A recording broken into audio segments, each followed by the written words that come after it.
So you want to add ensuites to your HMO or service accommodation property. Well, here are 7 key points you need to consider before making a start. First up is cost. Is it worth the expense? Depending on where you are and the level of works required, you could easily be looking at between £4,000 to £5,000 or more per ensuite. Now for HMOs, ensuite rooms can often be rented at higher rates. However, it may only be an extra £10, £15 or £20 per week. Even at £20 extra per week, that's only around £1,000 per year, and that's if the room is rented for 52 weeks of the year. Therefore, it'll take 4 to 5 years or more to recover your costs. But hold that thought, that's not the only way to look at it. You need to consider if ensuites will make your property or the room itself more attractive and therefore having less voids. One of the biggest goals is to keep voids to a minimum. After all, a couple of months of voids for a room can quickly add up to thousands. What we have found is that more often than not, ensuite rooms in HMOs are the first to be rented, and so wherever possible, we always look to install them. However, it's not always as straightforward as you may think. So you've considered the cost of installing ensuites. Now you need to consider sizing. Be aware that some councils require minimum ensuite sizes, including minimum wash basin sizes, as well as a minimum drying space within the ensuite. Say what? I know, right? This will have an immediate impact on the remaining size of the room, and you may end up falling below the minimum required standards of room sizes. This is critical to get right, as even if you pass the minimum room size of 6.5 square meters, if the remaining room size is less than 10.51 square meters, you will need to provide additional communal living and dining areas. A top tip is to always check with the local council's HMO guidelines, as these often differ to national standards. Don't get caught out on this. It doesn't stop there though. What else do you need to watch out for? What about your water connection? Say what now? Well, when adding more than one ensuite, you need to factor in water pressure and the size of the water pipe coming into your property. For large projects with multiple ensuites, you may need to increase the size of the incoming water pipe to cope with the extra demand and required water pressure. So remember to factor in the cost and also the timing of this too.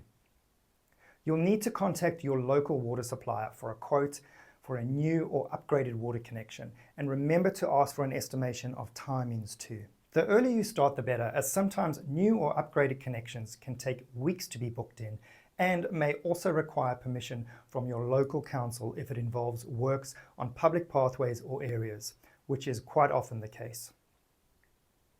A top tip here is to always factor in delays, as we have been delayed on numerous occasions due to slow or postponed council approval. Can your existing boiler handle extra ensuites?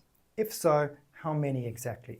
In the case where you have an existing boiler and you are installing ensuites, it is important to first check that the boiler's capacity can cope with the additional demand.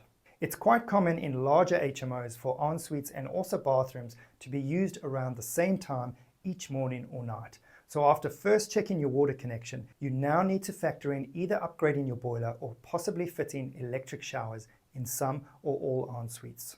Depending on the setup, this can be more energy efficient, but it's never that easy, right? Check out what we've done numerous times for 6-bed, all ensuite HMOs. We have fitted hot water tanks in the loft to cope with demand and helping to increase water pressure. Let me know in the comments below if you've done the same or have any tips to share.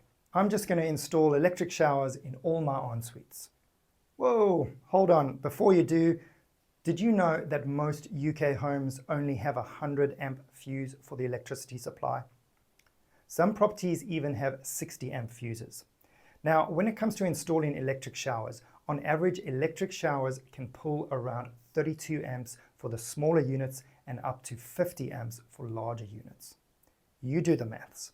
You can quickly overload a standard electric supply, so you need to factor in either limiting the amount of electric shower units or upgrading your electrical supply and even considering 3-phase connection.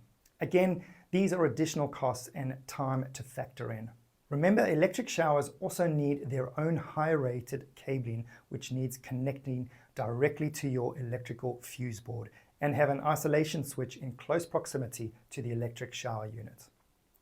To save on upgrading the electrical supply, we often install a mixture of electric showers and boiler-fed showers. For wash basins and sinks, we usually run off the boiler too and are fed from hot water tanks in larger installations. Why am I getting damp? Could it be your ensuite? All ensuites should have external ventilation, and this is mandatory in HMOs too. Why is this so important?